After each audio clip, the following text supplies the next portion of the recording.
आज तो गुजरात की शुरुआत एक बड़ी और अहम खबर के साथ हम कर रहे हैं। पहले गरबा आयोजकों ने तिलक को एंट्री के लिए अनिवार्य बना दिया था। अब गरबा खेलने का जो परमिशन है वो दिया जाएगा बजरंग दल की तरफ से। बजरंग दल के कार्यकर्ता पहले गरबा खेलने आए शख्स की आईडी को चेक करते हैं, फिर उसे तिलक लगाकर उसकी एंट्री पर अंतिम मोहर लगाते हुए देखे जाते हैं। देखिए अहमदाबाद के अतुल तिवारी की यह खास रिपोर्ट।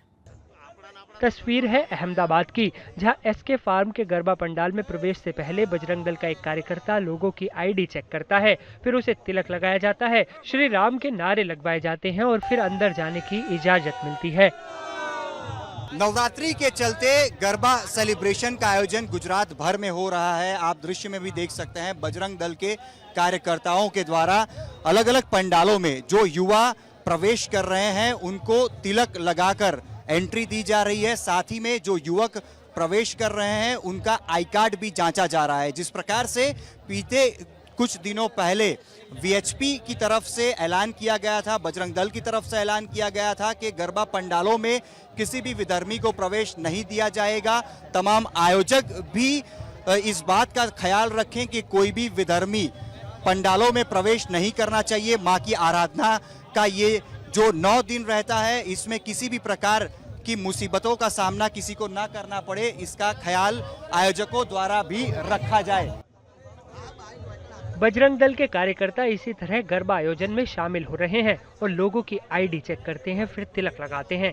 इस पूरी कवायद का मकसद गरबा के उत्सव में किसी गैर हिंदू को शामिल होने से रोकना है। बजरंग दल के कार्यकर्ता लव जिहाद को इसकी वजह बताते हैं। उनका कहना है कि हिंदू लड़कियों को लव जिहाद से बचाने के लिए वो ऐसा कर रहे हैं। कहीं ना कहीं लोग फिलहाल तो सपोर्ट करते दिखाई पड़ रहे हैं, पर अगर कोई तिलक लगाने से मना भी करता है तो क्या करेंगे आप?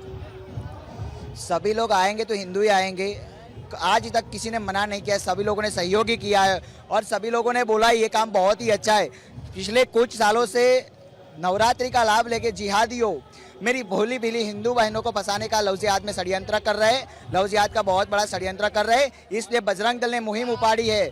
विधर्मी के सिवा विधर्मी इस नवरात्रि पंडाल में, माता अंबे का पंडाल में नहीं आना चाहिए। इसलिए बजरंग दल ने आईडी प्रूफ चेक करने का और तिलक करने की मुहिम उपाड़ी है, जिस तरह से लव जिहाद के केस कम कर सके। गरबा खेलने आने वाले युवा भी इस पहल से खुश हैं। बजरंग दल द्वारा तिलक लगाकर आईडी प्रूफ चेक किए जाने पर लोगों में खुशी दिखाई पड़ रही है। पिछले साल खेड़ा के कस्बे में गरबा कार्यक्रम पर पथराव करने के आरोपियों को पिटाई करने वाले पुलिस वाले पर ही कानून की गाज गिरी है। कोर्ट ने दोषी पुलिस वालों को 14 दिन की सजा सुना दी है। कोर्ट ने सख्त टिप्पणी करते हुए कहा है कि अगर दोषियों को सख्त सजा नहीं सुनाई गई तो पुलिस हर रोज चौराहे पर ऐसे ही सजा देने लगेगी। खेड़ा के आरोपी पुलिस वालों को हाई कोर्ट ने सुनाई सजा। गरबा कार्यक्रम में पथराव के आरोपियों की खंबे से बांधकर की थी पिटाई। गुजरात हाई कोर्ट ने सुनाई 14 दिन की कैद। कोर्ट ने कहा माफ किया तो पुलिस चौराहे पर सजा देने लगेगी। गुजरात हाई कोर्ट ने आज एक बड़ा फैसला सुनाया है, जिसमें खेड़ा जिले में जो पुलिसकर्मी थे जिन्होंने आरोपियों की सरेआम पिटाई की थी, उन चारों पुलिसकर्मियों को आरोपी जो है माना गया और उनको दोषी साबित पाया गया है। और उनके सामने कोर्ट ने एक बड़ा फैसला दिया है कि इन सभी दोषियों के सामने उनको जो है 14 दिन जेल में भेजा जाए। कोर्ट ने ये भी कहा कि ये जो घटना हुई थी वो घटना जो है कोर्ट की अवमानना है। सुप्रीम कोर्ट ने जो भी आदेश दिए थे, जो भी गाइडलाइन थी कस्टोडियल जो सिस्टम है उसके सामने, तो ये सभी चीज जो है वो इन सब चीजों की अवमानना होती है, जिस तरह से सरेआम पिटाई की गई। गुजरात हाईकोर्ट ने चारों पुलिसकर्मियों को दोषी मानते हुए उन्हें 14 दिन की सजा सुनाई है और उन पर 2000 रुपए का आर्थिक दंड भी लगाया है। कोर्ट ने सजा सुनाते हुए कहा पुलिस वालों की हरकत कोर्ट ऑफ लॉ का अपमान है और पुलिस के इस तरह के व्यवहार से पीड़ितों को मानसिक प्रताड़ना हुई। अदालत ने कहा कि अगर आरोपी पुलिस वालों को माफ किया गया तो आने वाले दिनों में और भी ऐसे मामले देखने को मिलेंगे। फिर पुलिसकर्मी बीच चौराहे पर लोगों को सजा देने लगेंगे। हालांकि कोर्ट ने अपने आदेश पर 3 महीने के लिए रोक भी लगा दी ताकि दोषी पुलिस वाले ऊपरी अदालत में फैसले के लिए अपील कर सके। ने जो कड़ा फैसला दिया है, 14 दिन की जो है वो सजा सुनाई है कि इनको जेल में जाना पड़ेगा, पर साथ ही एक बात की रिलीफ दी है कि वो 90 दिन के लिए इस डिसीजन को स्टे किया गया है और 90 दिन के अंदर सभी पुलिसकर्मी जो गुजरात हाईकोर्ट का फैसला है उसको सुप्रीम कोर्ट में जो है चैलेंज कर सकते हैं और तब तक का टाइम उनको दिया गया है। अहमदाबाद से कैमरामैन जमीन व्यास के साथ ब्रिजेश दोषी, आज तक। कहते हैं जिंदगी लंबी नहीं बड़ी होनी चाहिए। सूरत के एक नवजात बच्चे ने, जिसे डॉक्टर्स ने जन्म के बाद ही ब्रेन डेड डिक्लेयर कर दिया था, उस बच्चे ने मरने से पहले अपने जैसे 6 बच्चों को जीवन दान दिया है, जो हम सभी के लिए एक बहुत बड़ा मैसेज है। दिल को छू लेने वाली ये घटना गुजरात के सूरत शहर की है। देखिए सूरत से संजय सिंह राठौर की ये खबर। सूरत के वालक पाटिया इलाके में रहने वाले हर्ष भाई और चेतना बहन संघानी के घर बच्चे का जन्म हुआ तो जैसे कोई सपना साकार हुआ, लेकिन संघानी परिवार की खुशियां पल भर की साबित हुईं। बच्चे के जन्म को लेकर जो अरमान संजोए थे वो सब बिखरते दिखे। 13 अक्टूबर को संघानी परिवार में बालक का जन्म हुआ। हालांकि जन्म के बाद बच्चे में किसी तरह की हलचल नहीं दिखी, वो रोया भी नहीं। जांच के बाद विशेष इलाज के लिए उसको केयर चिल्ड्रन हॉस्पिटल नाम के अस्पताल में भर्ती कराया गया। जांच के बाद वहां के डॉक्टरों ने नवजात को वेंटिलेटर पर रखने का फैसला किया। हालांकि इसके बाद भी उसकी सेहत में कोई सुधार नहीं हुआ, यानी शरीर में कोई हलचल नहीं हुई, जिस पर दुनिया में आने के महज 120 घंटे में ही बच्चे को ब्रेन डेड घोषित कर दिया गया।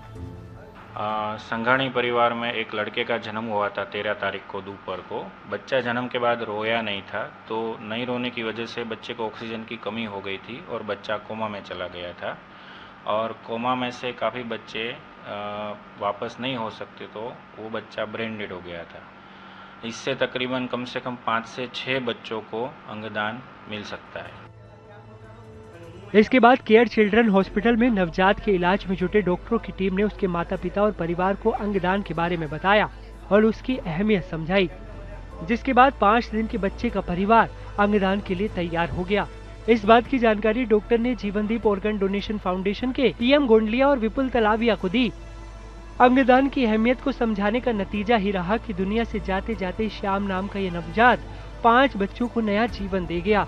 इस नवजात बच्चे की तरफ से दान में मिली दोनों किडनी और spleen IKRDC Ahmedabad, liver Delhi की ILBS हॉस्पिटल और आंखें सूरत की लोक दृष्टि चक्षु बैंक को दे दी गयी। आज जो सूरत में 5 दिन का बालक का अंगदान हुआ, वो हमारे हिसाब से भारत देश में प्रथम घटना है और विश्व में दूसरी घटना है। ऐसे बच्चे का अंगदान जीवनदीप ऑर्गन डोनेशन फाउंडेशन ट्रस्ट को मिला। साथ जो संघानी परिवार फैमिली का ये बच्चा है, उसके फैमिली में एक उनकी दादी माँ है जो रश्मि बेन है। उनको हमने सबसे पहले बताया कि ये बच्चा है, उनकी जो रिपोर्ट से उस हिसाब से वो ब्रेन डेड की ओर जा रहा है। अगर बच्चे का ब्रेन डेड डिक्लेयर हो तो हम आपसे रिक्वेस्ट करते हैं कि आप बच्चे का ऑर्गन डोनेशन कीजिए। पहले तो हमें यकीन नहीं था कि हमारे बच्चे के साथ ये क्या हुआ है।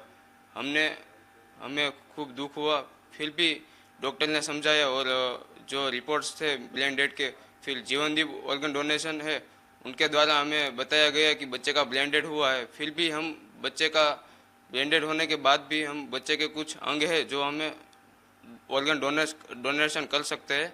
फिर उसी हिसाब से बच्चे की दादी माँ है उसने निर्णय लिया कि हमें बच्चे का ऑर्गन डोनेशन करना चाहिए। फिर फैमिली मेम्बर्स ने भी इसमें सपोर्ट किया। उसी हिसाब से हम लोगों ने निर्णय लिया कि बच्चे का ऑर्गन डोनेशन करना चाहिए। सूरत ही नहीं पूरी दुनिया के लिए एक मिसाल है, जब एक नवजात बच्चा अपनी मौत से पहले 5 लोगों को जीवन दान दे गया। इस बच्चे के माँ बाप और परिजन भी तारीफ के हकदार हैं, जिनके कठिन परिस्थितियों में लिए गए सही फैसले ने कई लोगों को नई जिंदगी दे दी। सूरत से संजय सिंह राठौड़ के साथ आज तक ब्यूरो।